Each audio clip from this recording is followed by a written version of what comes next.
Badan Kerjasama Organisasi Wanita BKOW Provinsi Bali diharapkan mampu melahirkan program kerja yang bersinergi dalam menyukseskan program pemerintah Provinsi Bali. Salah satu program yang dimaksud adalah mewujudkan Bali bebas sampah plastik.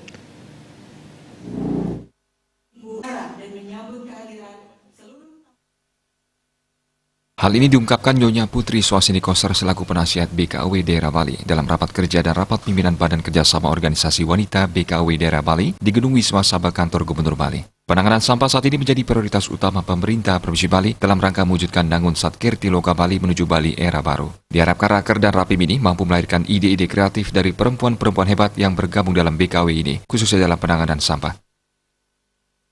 BKW ya, tetapi kalau kebetulan di sini ada 30 organisasi yang terkoordinasi di dalam BKW, jadi lebih memudahkan.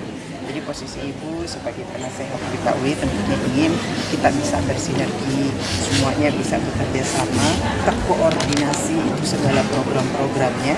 Seperti Ibu ibaratkan tadi, seperti kita ini perempuan di mata air, organisasi itu anak sungainya, kemudian akan satu muara dia. Tetapi kita juga nanti mungkin untuk penanganan sampah kita harus punya gaya sendiri dalam bekerja, punya teknik sendiri, gayanya perempuan. Jadi pasti kita akan kumpul lagi seluruh organisasi yang tergabung di BKW, kemudian seperti apa sih teknisnya kita mulai ikut menangani sampah terkait dari itu beban yang sudah diberikan kepada pemerintah, padahal itu kan sebenarnya kembali ke tanggung jawab.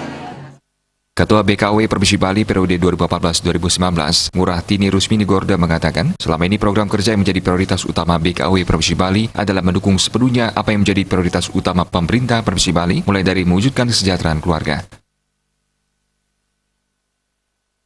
Program kerja pemerintah Provinsi Bali. Jadi 10 tahun sebenarnya memang kami selalu bersinergi dengan pemerintah, bukan hanya di Provinsi Bali, tetapi pusat juga. Di beberapa kementerian kami memang sudah menjalankan program itu. Nah, yang sekarang ini yang lebih kami pengurus lama ini lebih bersemangat lagi untuk menjadikan BKOW ini, karena betul-betul kami diwadahi oleh penasehat. Jadi apapun program dari penggerak PKK, kami ini sebenarnya BKOW adalah tangan kanan dari semua kegiatan dari program pemerintah. Sama halnya kalau di pusat Kuani, itu Kuani dengan Kementerian Pemberdayaan Perempuan itu sudah saling mendukung. Tujuan kegiatan ini adalah membentuk program kerja dan pemilihan kepemimpinan untuk 5 tahun ke depan. Kegiatan tersebut dirangkaikan dengan pengukuhan anggota baru, yakni profesi oleh Ketua BKOW Provinsi Bali. Hingga saat ini, induk anggota yang tergabung dalam BKOW Provinsi Bali berjumlah 30 induk organisasi. Kegiatan yang dihadiri 150 anggota itu juga diisi persembahan parada busana Nusantara dari perwakilan masing-masing induk organisasi BKOW Provinsi Bali. Desak Aryani, Bali TV.